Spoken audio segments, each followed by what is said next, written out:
So if you missed class today, today's class was about West Africa, and it corresponds with pages 125 through 128 of your book. So let me try to give you a synopsis here of the main points. And main point number one, the importance of the trans-Saharan trade route.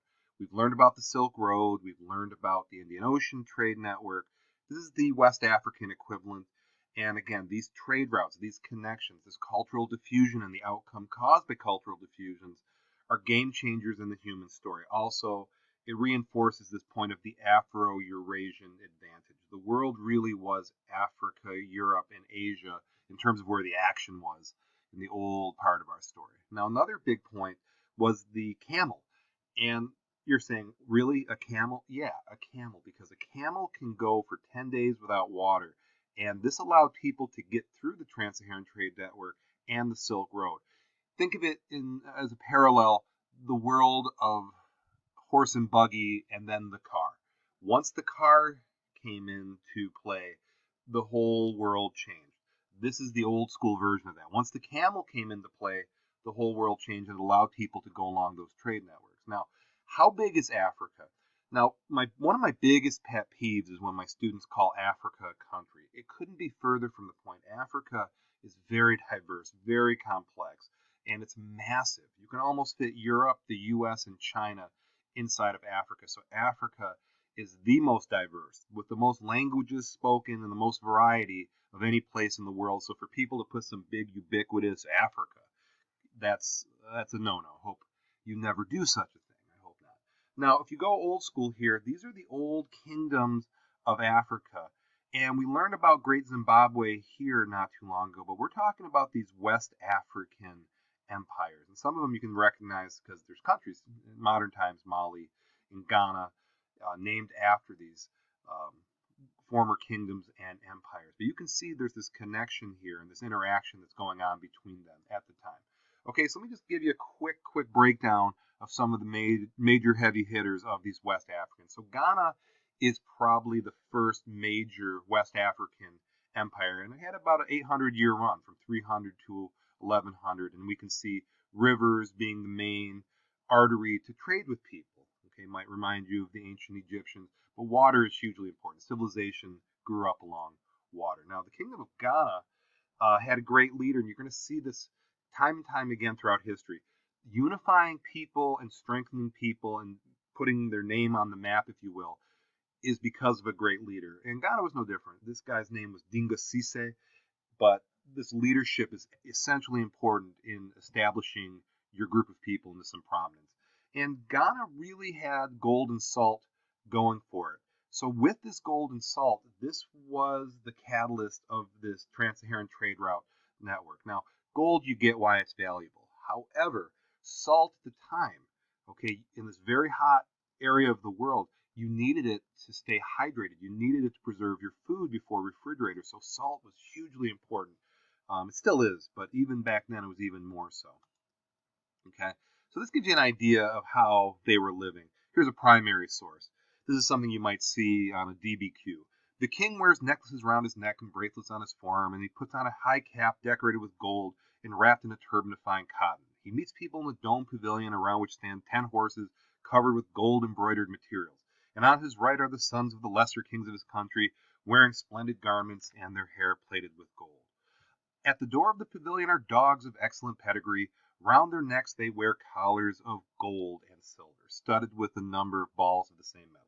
Okay, they're putting gold on the dog collars. They're doing all right. So from this training of gold and salt, they are doing okay. And as you can see, to reinforce a point, to get it back and forth, the camel was the tool of the trade and essential in this network. Okay, now Ghana also became Islamic, and to this day we see the majority of West Africa remaining Islamic, and it really spread quickly throughout West Africa, and here's a mosque to reinforce that point. Now Mali is the second, and the book focused in on Timbuktu as a case study, and I think the book chose this to give you an idea of the flavor of these West African empires. And again, a moment ago I said that leadership is essentially important. Having a good home base, having whether you call it a capital in modern times or a hub, but you need a major home base to be successful as a group of people, and Timbuktu was that to Mali. And you see a pattern developing here. Strong leadership, and you see gold and salt in trade. Probably the greatest king is Mansa Musa, who is said to be the richest human being ever. Some people might dispute that, but he's certainly one of the most. Most historical sources say he was the richest human being ever to live. I don't know if the Amazon guy or Elon Musk is going to surpass that, but time will tell, right? And again, we're seeing Islam throughout the Trans-Saharan trade network. Not just gold and salt was traded, the religion of Islam was spread as well. And you see this unique West African Islamic architecture that is synonymous with their beliefs there. And again, with Mansa Musa, 80 camels carrying 4,000 pounds of gold, 12,000 servants, 500 with staffs of pure gold. This guy was doing really, really well. So you're seeing this theme, leadership. You're seeing gold and salt. You're seeing Islam. We're seeing this trend developing. And Songhai was the last of the great West African empires before it got taken over by the Ottoman. And again, same kind of thing here. You see this elaborate map making. You see the camel. You see this opulence and this wealth. If you can read the map, okay, there's Spain and there's the Straits of Gibraltar, and here's Morocco for you geographically more strong students. But you can kind of see this pattern here. And here's another great leader, Sunni Ali, and you can see the beautiful clothing and the gold and the power. And these West African empires were very complex to field the money, the banking, the logistics of trade, the keeping of the military, the establishment of Islam. So this was a very elaborate connection. And I would say it's on par with the Silk Road. It's on par with the Indian Ocean trade network. And this is what's accelerating the world. This is what's accelerating interaction between people.